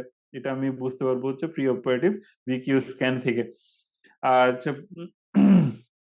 যখন দুই লাং ভেন্টিলেট করতেছি ওই ক্ষেত্রেও যদি আমার আর্টেরিয়াল পিও2 কম হয়, সেই ক্ষেত্রে আম, এই রিস্ক বাড়বে। আর এছাড়া হচ্ছে রাইট সাইডের থোরাকোটমিতে হলো একটা রিস্ক থাকে কেন, কারণ হচ্ছে এই রাইট লাংটা কম্পারেটিভলি লেফট লাং এর চেয়ে বড়। তো আমি যখন লেফট লাং ভেন্টিলেট করব, রাইট সাইড থোরাকোটমি করতেছি, রাইট লাংটা ক্লোজ, তো তার মানে হচ্ছে 10% কম ভেন্টিলেশন পাওয়া যাচ্ছে। তো 40-60, তো 20%, এটা 10% না। উম, তো এরপরে রেস্ট্রিকটিভ লাং ডিজিজ যদি থাকে, সুপাইন পজিশন, যদি ওয়ান লাং ভেন্টিলেশন যদি আমি সুপাইন পজিশনে করি, সেক্ষেত্রেও আম, আহ, সেক্ষেত্রেও হচ্ছে ডিসেচুরেট করার রিস্ক বাড়ে। আচ্ছা, এই যে ওয়ান লাং ভেন্টিলেশনটাই কি? ওই যে লাং আইসোলেশন টেকনিক যেটা বললাম, আমি তো লাং আইসোলেশন করছি কি দিয়ে, ডাবল লুমেন টিউব অথবা ব্রঙ্কিয়াল ব্লকার দিয়ে। এরপরে আমি এখন ওয়ান লাং ভেন্টিলেশন শুরু করব কিভাবে? টিপিক্যাল সেট আপে শুরু করব, পরবর্তীতে ক্ল্যাম্প করব, অপারেটিভ সাইডটা ক্ল্যাম্প করে, এই যে ওয়াই কানেকশনটা ক্ল্যাম্প করে এই পোর্ট আমি ওপেন করে দিব, যেন ওই অপারেটিভ সাইডটা সেটা এই সাইডেও হইতে পারে, এই সাইডেও হইতে পারে। আর এখানে যে জাস্ট এই ছবি এভাবেই দেয়া, সো বোঝার জন্য দেওয়া হয়েছে অ্যাকচুয়ালি। সো আমি ধরলাম হচ্ছে এটা রাইট সাইডের সার্জারি হচ্ছে, তাহলে আমি এই পাশে এই যে এই লুমেনটা ক্ল্যাম্প করে দিয়ে, এটা ক্ল্যাম্প না করলে কি হবে, এই পাশ থেকে তোর এয়ার লিক হবে, এটা ওয়াই কানেক্টর যেহেতু, এখানে বন্ধ করার আর কোনো ওয়াই নেই, আমার ক্ল্যাম্প করতে হবে। আর এই পাশে যে পোর্টটা ওপেন করে দিয়ে এটা এই পাশের লাংটা আমি ডিফ্লেক্ট করব। সো এই ডিফ্লেক্ট করলে ইউজুয়ালি 2/3 ভ্যালু ড্রপ করে টাইডাল ভলিউমটা। এইভাবে অ্যাডজাস্ট করে নিতে হবে যেন এয়ারওয়ে প্রেশারটা লেস দেন 35 সেন্টিমিটার থাকে, ideally less than 30 centimetre water pressure. So আমার এই ALI, acute lung injury avoid করার জন্য আমার ওয়ান লাং ভেন্টিলেশনে লাং প্রোটেক্টিভ ভেন্টিলেশন স্ট্র্যাটেজিতে যেতে হবে, যেটা ওই এআরডিএস এর মতোই। এখানে লো টাইডাল ভলিউম 5 থেকে 6 ml/kg আইডিয়াল বডি ওয়েট, লো এয়ারওয়ে প্রেশার, আর হলো পিপ 5 থেকে 10, হাই পিপে যাওয়া যাবে না। এআরডিএস এ যদিও আমরা অনেক হাই পিপ ইউজ করি, ওটা ডিফারেন্ট জিনিস। এখানে লো টাইডাল ভলিউম, লো এয়ারওয়ে প্রেশার আছে, একটা সার্টেন লেভেলের পিপ। আচ্ছা, এই এই ওয়ান লাং ভেন্টিলেশনে কি হবে? যে একটা হলো ওয়ান লাং ভেন্টিলেশন ইম্প্যাক্ট, একটা কারণ হচ্ছে আমি যেহেতু আহ, যে পাশে লাং ডিফ্লেক্ট করে ফেলছি, আহ, ওই পাশে আহ, ওই পাশের শেয়ারটা যেহেতু চলে যাচ্ছে, আলটিমেটলি সিচুয়েশন ড্রপ করবে। আহ, কেন ড্রপ করবে? যেহেতু এটা ভেন্টিলেশন হচ্ছে না, স্টিল ওখানে সার্কুলেশন হচ্ছে, তাহলে কি হলো, এটা শান্ট হচ্ছে। তো শান্ট হওয়ার কারণে আলটিমেটলি সিচুয়েশন পিও2 ফল করবে, কিন্তু এটা আবার পরবর্তীতে এই ইনিশিয়াল সিচুয়েশন ড্রপটা কিছুক্ষণ পরে আবার রিকভার হয়ে যায়, কারণ যে নন ভেন্টিলেটেড লাংটাতে এখন হাইপোক্সিক পালমোনারি ভেসোকনস্ট্রিকশন হবে, হয়ে ওইখানে যে ব্লাড সার্কুলেশনটা ছিল ওইটা ডাইভার্টেড হয়ে যাবে। তো আলটিমেটলি এটা কম্পেনসেটেড হবে। নর্মালি এই যে এখন ডিপেন্ডেন্ট লাং, নন ডিপেন্ডেন্ট লাং আমরা যখন ল্যাটারাল ডিকিউবিটাসে রাখবো, ডিপেন্ডেন্ট লাংটাই হচ্ছে ভেন্টিলেটেড লাং, আর নন ডিপেন্ডেন্ট লাংটা হচ্ছে উপরে যেটা অপারেটিভ লাং। সো আমরা অপারেটিভ লাং এ হচ্ছে কমপ্লায়েন্স বেড়ে যায় কেন? উম, যেহেতু সে উপরের দিকে আছে, তার উপরে যখনই আমি চেস্ট ওয়াল ওপেন করব, তো তার কমপ্লায়েন্স আরো বেড়ে যাবে, কিন্তু এটা তো আমরা অলরেডি ডিফ্লেক্ট করে দিছি, তো এটা কনসার্ন না। আর ডিপেন্ডেন্ট লাং যেটা ভেন্টিলেটেড হচ্ছে, এটাতে কমপ্লায়েন্স কিছুটা কমে, কিন্তু আবার এখানে যেহেতু এই আম, কোনো ভেন্টিলেশন নাই, সো খুব খুব একটা ভেন্টিলেশন হয় না, ট্রান্সমিটেড প্রেসারের কারণে কিছুটা ভেন্টিলেশন হয়, কিন্তু মোস্টলি নন ভেন্টিলেটেড, এই জন্য এটাতে শান্ট হবে। এটা পরবর্তীতে হাইপোক্সিক পালমোনারি ভ্যাসোকনস্ট্রিকশন হবে। আর উম, যেহেতু এটা প্রেসারে আছে, আলটিমেটলি অ্যাটেলেক্টেসিস হবে ডিপেন্ডেন্ট লাঙে। তো এটাও শান্ট হবে। উম, এটার জন্য আমরা পিপ অ্যাপ্লাই করতে পারি, পিপ অ্যাপ্লাই করে ওপেন করতে পারি। তো এই এই শান্ট দুই পাশেই কিন্তু তাইলে শান্ট হচ্ছে। আচ্ছা, এখন এই যে প্র্যাকটিক্যালি যে আমি এতক্ষণ যেটা বললাম যে কেন এই এই পিও2 হাইপোক্সিয়াটা কেন অ্যাগ্রেভেটেড হয় না, এটার কারণ হচ্ছে একটা হলো হাইপোক্সিক পালমোনারি ভ্যাসোকনস্ট্রিকশন অ্যাক্টিভেট হয়ে যায় নন নন ভেন্টিলেটেড লাঙে। আর এরপর হচ্ছে আমরা যেহেতু পিপ দিচ্ছি ডিপেন্ডেন্ট লাঙে, সো এটার শান্ট কমাচ্ছে। তবে পিপ দেওয়াতে একটু কিছু রিস্কও আছে, পিপের কারণে শান্ট কমে, ডিপেন্ডেন্ট লাংয়ে শান্ট কমে, কিন্তু নন ডিপেন্ডেন্ট লাংয়ে এই যেহেতু পিপের কারণে কনস্ট্যান্ট একটা প্রেসার, এটা আহ, কিছুটা ব্লাড ফ্লো, আবার এটা নন ডিপেন্ডেন্ট লাংয়ে অর্থাৎ ডিজিজ আইসোলেটেড লাংয়ের দিকে ডাইভার্ট করতে পারে। সো সেক্ষেত্রে আবার এই ওই যে ডিজিজ লাংয়ের সাইডটা, নন ডিপেন্ডেন্ট লাংয়ের সাইডটা, আম, মানে অপারেটিভ লাং এর সাইডটা শান্ট একটু ওয়ার্সেন হইতে পারে। তো এইখানে এই এই শান্ট ইমপ্রুভ করলেও এই শান্টটা খারাপ হইতে পারে। স্টিল এটা হলো আমাদের রিস্ক বেনিফিট হিসাব করে দিতে হবে, কারণ আলটিমেটলি ডিপেন্ডেন্ট লাংয়ে যদি অ্যাটেলেক্টেসিস হয়, সেটা কন্ডিশন খারাপ হইতে পারে, অক্সিজেনেশন আরো হ্যাম্পার হবে, ভাস্কুলার রেজিস্ট্যান্স, এগুলো আরো কিছু ইস্যুর কারণে। এছাড়া ওই যে যে ম্যানিপুলেশন হয়, সার্জিক্যাল ম্যানিপুলেশন, এইটার কারণে হচ্ছে অপারেটিভ লাংয়ে ব্লাড ফ্লো কমে যায়।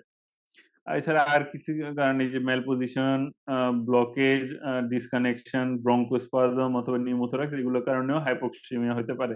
তো হাইপোক্সিয়া ম্যানেজ করবো কিভাবে? 100% অক্সিজেন দিতে হবে, ফার্স্ট কথা হলো অক্সিজেন 100% দিতে হবে, আর ভেন্টিলেটর সেটিং চেক করতে হবে। আর এয়ারওয়ে প্রেশার দেখতে হবে, যদি এয়ারওয়ে প্রেশার হাই থাকে সেক্ষেত্রে এটা টিউব মেল পজিশনের কারণে হওয়ার চান্সটা বেশি। আর যদি এয়ারওয়ে প্রেশারটা এজ এক্সপেক্টেড থাকে, নর্মাল রেঞ্জের মধ্যে থাকে, তাহলে টিউব মেল পজিশনটা আনলাইকলি। আর যদি পিপ দেয়া না থাকে তাহলে পিপ দিতে হবে। এরপরে হচ্ছে ফ্লুইড বোলাস এবং সাথে ভ্যাসোপ্রেসর দিয়ে কার্ডিয়াক আউটপুট অপটিমাইজ করতে হবে, আমাদের কার্ডিয়াক আউটপুট বাড়াইতে হবে। এগুলোতেও কাজ না হলে আমরা সিপ্যাপ দিতে পারি। সিপ্যাপ দিয়ে নন ডিপেন্ডেন্ট লাং, যেটা মানে অপারেটিভ লাংেও আমরা সিপ্যাপ অ্যাপ্লাই করতে পারি, অথবা শুধু অক্সিজেনেট করতে পারি, এই ক্যাথেটার পাস করে এই নন ডিপেন্ডেন্ট লাংয়ে, সার্জিক্যাল যে লাংটা যেটা আমরা অলরেডি কোলাপস করে দিছি, ওই লাংয়ে আমরা জাস্ট ক্যাথেটার পাস করে অক্সিজেনেট করতে পারি, অথবা সিপ্যাপ দিতে পারি। বোথ লাং যদি কোনো কিছুতে কাজ না হয় তাহলে আমরা বোথ লাং ইনফ্লেশন করে দিব, ভেন্টিলেট করব, কিন্তু এটা হচ্ছে সার্জিক্যাল পার্সপেক্টিভে খুব ডিফিকাল্ট হয়ে যাবে, যেহেতু আমাদের এটা সার্জারির সাথে ইন্টারফেয়ার হবে। তারপরে হচ্ছে এই সবকিছুতে কাজ না হলে এখন আমরা শান্ট কমাইতে পারি।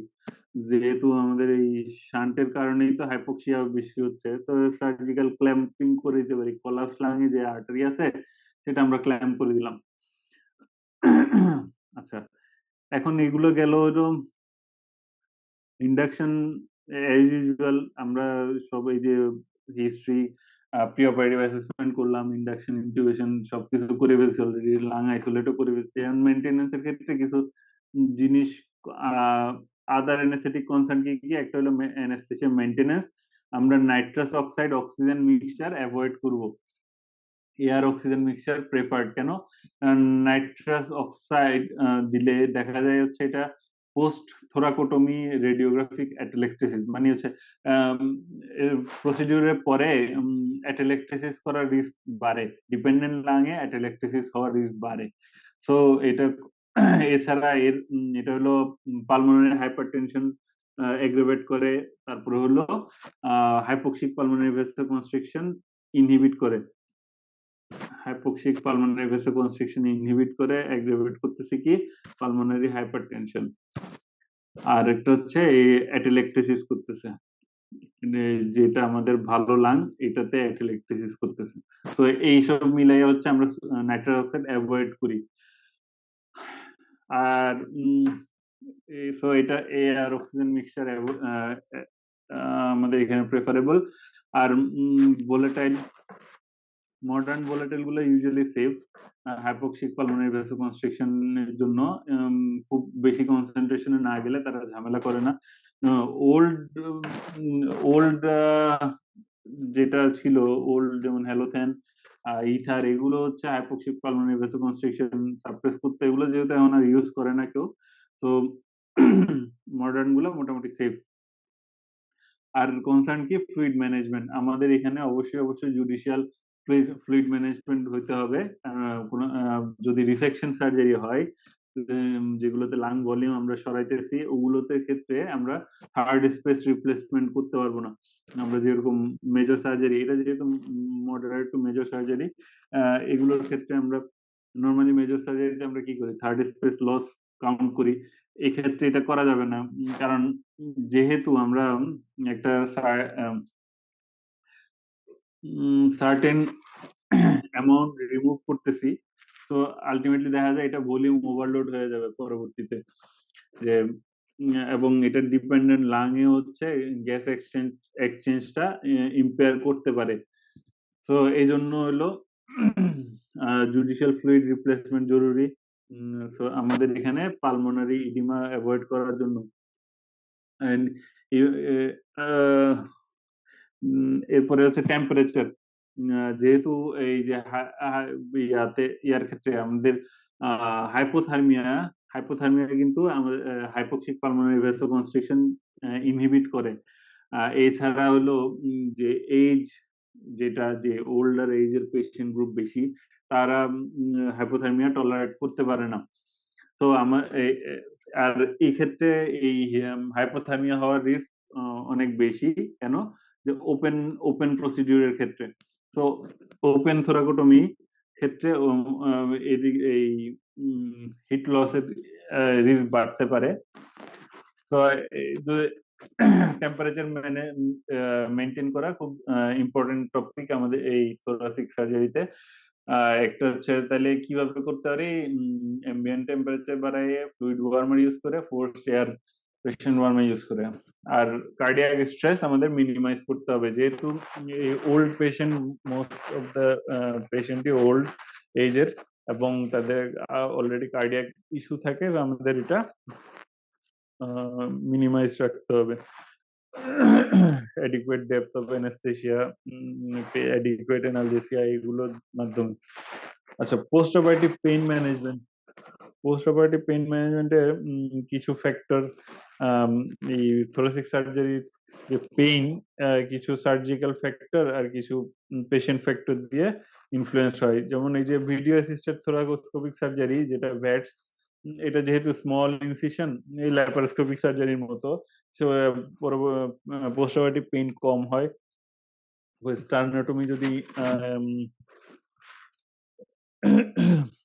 স্টার্নোটমি যদি থাকে, সেটা যদি ওই স্টিল ওয়্যার দিয়ে ফিক্স করা হয়, যেটা সিএবিজি তে করা হয়, এই সেটাও ওয়েল টলারেটেড, পেইন কম্পারেটিভলি কম হয় যদি ওয়্যার দিয়ে ফিক্সেশন না হয়, সেই স্টার্নোটমি পেইনটা অনেক বেশি হইতে পারে।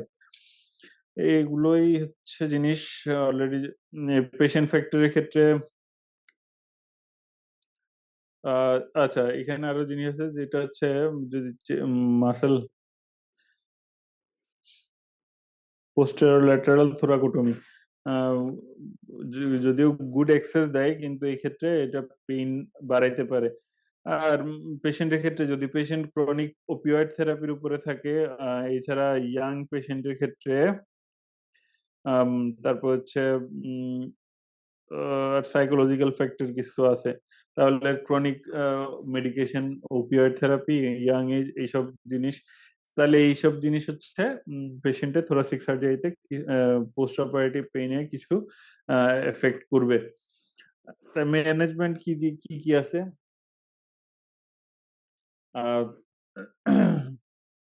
লোকাল অ্যানেস্থেটিক দিয়ে ব্লক দিতে পারি, যেমন ইন্টারকোস্টাল ব্লক, ইন্ট্রাপ্লুরাল ব্লক, তারপর সিস্টেমিক অ্যানালজেসিয়া আছে, আইভি ওপিওয়েড, এটা আবার হচ্ছে পিসিএ দিয়েও দেওয়া যায়, বোলাসও দেওয়া যায়, এনএসএআইডি, প্যারাসিটামল, গাবাপেন্টিন, এগুলো। থোরাসিক এপিডুরাল, থোরাসিক এপিডুরাল আছে, তারপর হচ্ছে উম, এই যে থোরাসিক প্রিভার্টিব্রাল, সরি প্যারাভার্টিব্রাল ব্লক, এটা ক্যাথেটার প্লেস করা যায়। এছাড়া ইন্ট্রাথিক্যাল মরফিন ইউজ করা যায়। এই যে থোরাসিক এপিডুরালটা প্লেসমেন্ট কিন্তু কিছুটা কমপ্লিকেটেড কম্পারেটিভলি লাম্বার এপিডুরালের চেয়ে। কারণ থোরাসিক যে স্পাইন গুলো কম্পারেটিভলি মোর অ্যাকিউট অ্যাঙ্গেলে থাকে। তো এই কারণে দেখা যায় হচ্ছে অবলিকলি অ্যাক্সেস করতে হয় যদি আমরা মিড লাইনে অ্যাক্সেস করার চেষ্টা করি। তো অনেক সময় এই মিড লাইন অ্যাক্সেসটা অ্যাভয়েড করা হয়, প্যারামিডিয়ান মেথডে করা হয়। প্যারামিডিয়ান হচ্ছে স্পাইনাস প্রসেস থেকে 1 সেন্টিমিটার ল্যাটারালি এপিডুরাল নিডল দিয়ে পাংচার করে সেটা ট্রান্সভার্স প্রসেস পর্যন্ত প্রসিড করব, দেন এটা মিড লাইনের দিকে অ্যাঙ্গুলেট করে লিগামেন্টাম ফ্লাভা পিয়ার্স করবে। তাহলে এটা হচ্ছে স্পাইনাস প্রসেস থেকে এই সেম মিড লাইন লেভেলের সেম ইয়াতেই 1 সেন্টিমিটার ল্যাটারালি। আর প্যারাভার্টিব্রাল যখন আমরা ব্লক দিব, এটা হলো 2.5 সেন্টিমিটার ল্যাটারালি।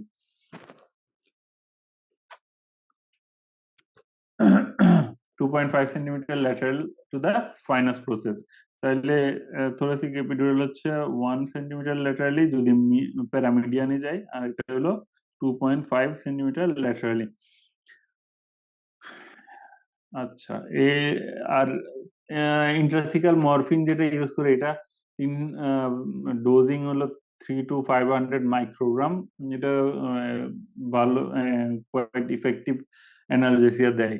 তবে ওই যে ইন্ট্রাথিক্যাল মরফিন ইউজের সেকেন্ডারি ডিলেড রেসপিরেটরি ডিপ্রেশন হওয়ার রিস্কটা, ওইটাও আমাদের মাথায় রাখতে হবে। আচ্ছা, recovery usually most of the পেশেন্টই হলো এক্সটিউবেট করা হয়, এবং এই জন্য এদের আইসিইউ লাগে না, ইউজুয়ালি এদেরকে থোরাসিক ওয়ার্ডে রাখা হয়। তো ইন এডিশন টু দিস, এই রুটিন অবজারভেশনের সাথে সাথে আরো কিছু জিনিস মনিটর করতে হয়। তাদের যে অ্যানালজেসিয়া দেওয়া হচ্ছে সেটা এডিকুয়েট কিনা, কারণ হচ্ছে এটা যদি ওভারডোজিং হয় তাহলে রেসপিরেটরি ডিপ্রেশন, সিডেশন, হাইপোটেনশন এইসবের রিস্ক আছে। আবার ইনএডিকুয়েট যদি অ্যানালজেসিয়া হয় সেক্ষেত্রে ব্রিদিং ডিফিকাল্টি হবে, ফলে দেখা যাবে অ্যাটেলেক্টেসিস হওয়ার রিস্ক বাড়বে। এরপরে হলো ফিজিওথেরাপি, মোবিলাইজেশন, এগুলোর প্রতি এমফাসিস দিতে হবে।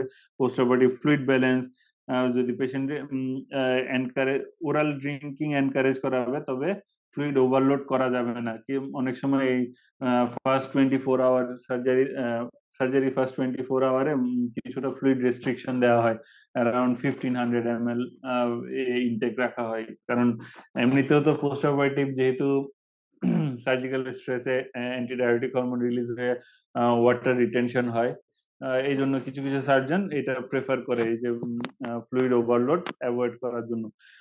এরপরে আছে চেস্ট রেডিওগ্রাফ, সিটি স্ক্যান, এগুলো যদি কোনো কমপ্লিকেশন হয় এগুলোর জন্য আর ইন্টারকোস্টাল ড্রেনেজ চেক করতে হবে।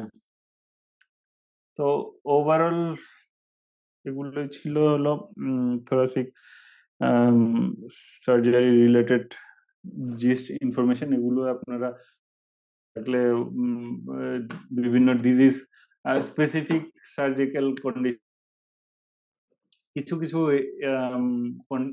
কনসিডারেশন চেঞ্জ হবে। More or less gross information গুলো আমি আপনাদেরকে অলরেডি দিয়ে দিয়েছি। ঠিক আছে, তাহলে thank you for your time.